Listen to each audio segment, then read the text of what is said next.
Bienvenidos de regreso a Todo Se Sabe. Vamos a intentar hacer un alto a la coyuntura política para hablar del tema de fondo que ha generado muchos de los sobresaltos en los últimos años y meses en torno a nuestros políticos, nuestros candidatos presidenciales. Odebrecht es el tema central de casi todos los problemas y todas las pesadillas de nuestros gobernantes el día de hoy. Para hablar sobre este tema se encuentra en estudios el sociólogo Francisco Durán. Él ha hecho una investigación extensa sobre el modelo económico y la participación empresarial conectada a actos de corrupción y nos va a ayudar a entender un poquito mejor este panorama. ¿Cómo está? Bienvenido. Gracias por la invitación. ¿En qué nos deberíamos estar enfocando en esta discusión? Porque en este momento estamos enfocados en el presidente de la República, si hizo asesorías, no hizo asesorías, en Odebrecht, si es que pagó coimas a candidatos. Estamos enfocándonos en los empresarios, que se encuentran algunos con detención preventiva, otros ya con libertad condicional. O fugados, sí. O prófugos. ¿Ese es el enfoque donde deberíamos estar mentalizados? No, porque es solo la punta del iceberg. En realidad hay algo más de fondo que hay que ver y que es el sistema de relaciones colusivas que pueden derivar a la corrupción entre gran corporación en ciertas actividades, como es la construcción de infraestructura y el Estado. Ese es el problema principal, porque ahí pueden usar una serie de mecanismos legales hasta los ilegales. Y si no entendemos el conjunto del modus operandi, por ejemplo, de grupos como Odebrecht, va a ser difícil corregir, vamos a castigar a quienes encontremos culpables, pero el sistema puede seguir con otras compañías. Marcelo Odebrecht dijo en su última declaración que ellos eran la punta del iceberg, como usted lo describe, y que había muchísimos más, que por qué no los investigan a ellos también, reclamando un poquito que todo el peso le caiga únicamente a ellos. Y yo creo que tiene razón, en el sentido de que en la construcción de obras públicas en el Perú han participado muchas otras empresas brasileñas como Camargo Correa, Queiroz Galvão, OAS y empresas peruanas.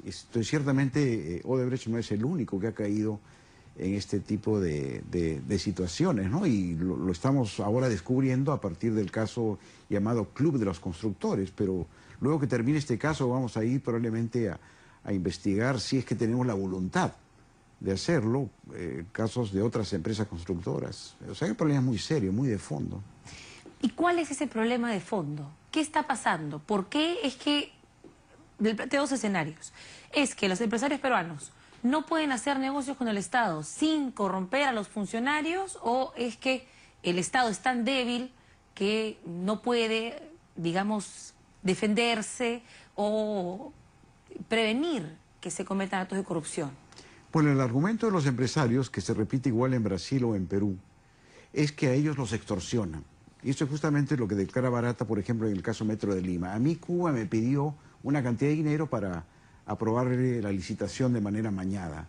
Eso creo que es una excusa, porque en realidad lo que hay detrás es todo un sistema en el cual ambos, la empresa y los funcionarios corruptos, se ponen de acuerdo para realizar obras sobrepreciadas, y dentro de ese sobreprecio está el pago. Y ganan todos, no solamente el político. Digamos que el sobreprecio no es solo la coima, sí, también hay una ganancia para la empresa.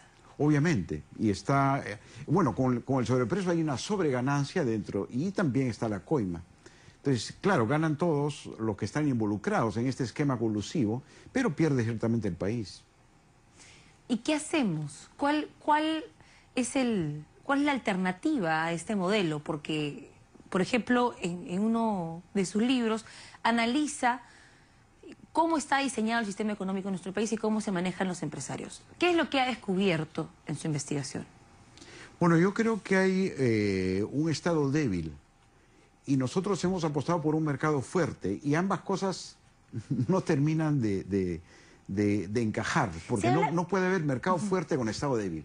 Tenemos que reforzar el Estado, pero en el buen sentido de la palabra, no en cuanto más burocracia, sino en cuanto mejor burocracia, mejores controles. Hay sectores intelectuales a los que les mencionas reforzar el Estado y dicen eso es control, eso es socialismo, eso es intervención del Estado. Sí. Pero esta es una ideología que por el momento está en boga, digamos, ¿no? Y que corresponde con el interés de ser muy permisivo con la gran empresa, a pesar de que en algunos casos, como la construcción de obras públicas, terminan cayendo en casos de corrupción.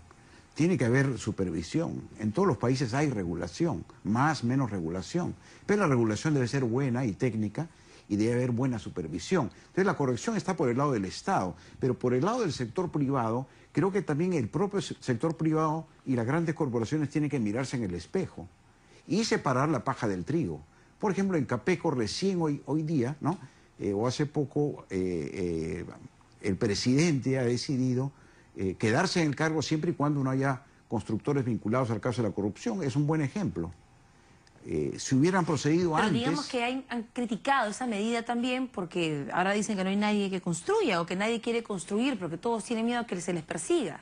Bueno, ahora una transición va a ser como todas las transiciones difíciles, pero si las generaciones nuevas de constructoras son limpias, más eficientes y tenemos mejores funcionarios en el Estado, iremos corrigiendo el problema. El problema también tiene que ver con que hay sectores económicos que no quieren pues que se les fiscalice en sus negocios y que no se encuentran inmiscuidos también en el caso Odebrecht, por ejemplo, no sé, se me ocurre la CONFIEP, que está siempre a favor de una política más liberal en términos económicos. ¿Usted qué opina cuando escucha, por ejemplo, al presidente de la CONFIEP referirse a esos temas? Yo pienso que están equivocados. Ellos han apostado a un modelo, digamos, de capitalismo permisivo. Déjame hacer, deja pasar, la promoción de las inversiones es lo primero, y me tienes que dar todas las facilidades y todas las garantías. Y eso al final no termina funcionando porque del otro lado se tiene que cautelar el interés público. Entonces, en ese sentido tenemos que reequilibrar la relación corporación-Estado y ciertamente CONFIEP tiene, digamos, una visión interesada, digamos, defiende las inversiones, ¿no? Defienden los intereses propios de la actividad privada, pero si del otro lado no le dice, mira, el país está primero, los peruanos están primero, y por lo tanto yo tengo que regular, yo tengo que controlar lo que debería controlar y te voy a poner reglas, ¿no? El caso de los medicamentos, por ejemplo, es muy claro, el interés nacional está primero. Claro, pero usted, digamos, pero esperar que PPK sea ese promotor de regulación hacia las empresas, ¿qué tan probable es? Es altamente improbable, ¿no? Y menos una ministra como, digamos, la ministra Cooper, que repite esta filosofía y que más da la impresión de opinar como alguien de la CONFIEP que como alguien del Estado, porque cuando estás en el Estado uno tiene que pensar primero que todo en el interés público, en lo que son las obligaciones que uno tiene como servidor. Y eso implica a veces ser exigente. Y esa es la exigencia que necesitamos y, bueno, durante muchos años nos hemos acostumbrado a esta pasividad, ¿no? A esta falta de fiscalización. Y también tenemos un retraso regulatorio comparado a otros países. En su libro, Los 12 apóstoles de la economía peruana, ¿a quiénes se refiere? Bueno, me refiero a los principales grupos de poder económico, aquellos que se han conglomerado a lo largo de varias generaciones y que hoy, digamos, junto con las empresas multinacionales, son los que comandan la economía del país. Y cuando se refiere a que la ministra de Economía representa a la CONFIEP, ¿lo representa a ellos? Porque me imagino que no todos los empresarios y microempresarios, ¿o sí? No, yo creo que muchos gobiernos han apostado por privilegiar la relación con los grandes inversionistas. Y eso ha dado lugar a... ¿Ah? ¿Por qué cree que se da ese círculo? Porque tienen la idea de que si ellos promocionan las grandes inversiones se va a generar empleo, se van a pagar más impuestos y de esa manera todos ganan, digamos, la torta económica crece. Pero se han olvidado del hecho de que abajo hay medianos y pequeños empresarios que también requieren apoyo, que requieren créditos, que requieren asistencia tecnológica. Entonces han puesto todos los huevos de la canasta en las grandes inversiones y se han olvidado del resto. Es cierto que hay leyes de MIPES, ¿no es cierto?, y ciertas políticas, pero la verdad es que si uno evalúa lo que se ha hecho, está claro de que han apostado a las grandes inversiones y se han olvidado de las pequeñas y medianas, ¿no? Y creo que ese es uno de los problemas, ¿no? Uno ve la informalidad, por ejemplo. Hay 60% de informalidad laboral o más. Ese modelo no se sostiene. En el caso del Metro de Lima, mencionó antes de comenzar la entrevista que estaba haciendo una investigación sobre ese tema, sobre el esquema que se utilizó Así para es. no solamente los sobornos directos, sino todo el esquema relacionado a cómo se llevó a cabo esa obra. ¿Qué es lo que ha descubierto? Bueno, yo he visto que Odebrecht y las empresas brasileñas han ido generando dos modelos en su país y después los han exportado. Y el Perú es uno de los principales países donde han exportado este modelo. Y que se basa en dos cosas. Un modelo de negocios bastante avanzado, moderno, corporativo, que en el caso de Odebrecht implica entregar obras a tiempo bien hechas. Y eso le ha permitido entrar con fuerza en muchos países. Por ejemplo, el Metro de Lima lo construyeron en 18 meses. Lo cual ciertamente pocas empresas pueden hacer. Y es también buena ingeniería. No es la mejor del mundo, pero es una ingeniería... funciona, claro. Los trenes están marchando, ¿no es cierto? La obra es buena. Pero al mismo tiempo ellos desarrollan un modelo de negocios. Y en el modelo de negocios es donde tienen actividades legales hasta las actividades ilegales. El modelo de negocios, me corrijo, el modelo de negocios y el modelo de influencias. En el modelo de influencias es muy interesante si uno analiza en detalle las declaraciones de Marcelo Odebrecht, que él dice, la clave de todo es la financiación de partidos. Una vez que tú logras financiar a los partidos, estás vinculado a gobiernos, vinculado a congresistas, y eso facilita las cosas. Y a partir de ahí, exacto, y a partir de ahí ellos arman una red. Una vez armada la red es que empujan los proyectos, digamos, inflan los precios y si es necesario pagan las coimas que hay que pagar, ¿no? Entonces ese modelo ha funcionado con gran éxito en el Perú. Bueno, éxito para Odebrecht y las empresas que pretenden, digamos, enriquecerse ilegalmente con obras públicas. En este caso es sumamente difícil, digamos, fiscalizar cada sol que se gasta en un kilo de cemento, en mano de obra. Es sumamente difícil. ¿Cómo se puede comenzar a desagregar la parte o facilitar la investigación en estas grandes obras para poder prevenir actos de corrupción en lugar de estar investigándolos a posteriori?